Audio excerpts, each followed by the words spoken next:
The November election dominated the headlines for months in 2024. The nonstop political ads airing in Wisconsin could not be avoided. I'm Kamala Harris, and I approve this message. I'm Donald J. Trump, and I approve this message. And the importance of the state brought out the candidates and those supporting them, too. Vice President Kamala Harris made stops in Ripon, Ashwaubenon, and Little Chute.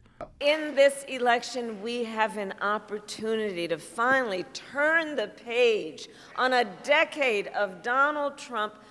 Former President Donald Trump held rallies too, bringing out the crowds in Greenbay and Ashwaubenon. Oh, thank you very much. Wow, what a nice crowd this is.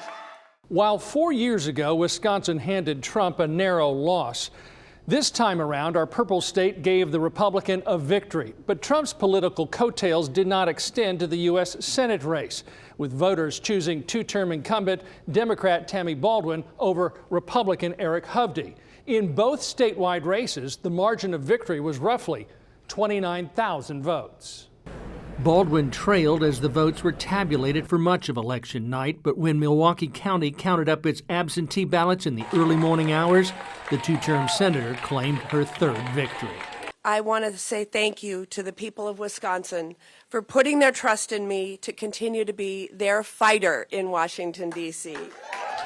Hovde complained about the campaign he faced and considered asking for a recount, but ultimately conceded defeat. A request for a recount would serve no purpose because you will just be recounting the same ballots regardless of their integrity.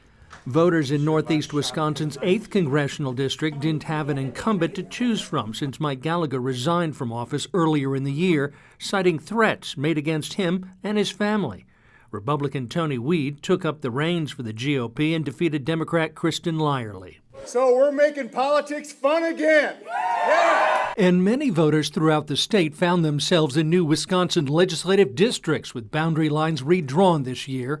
Republicans have dominated the state legislature since the GOP passed gerrymandered district maps in 2011. Both sides agreed to maps put forth by Governor Tony Evers that were chosen to level the political playing field.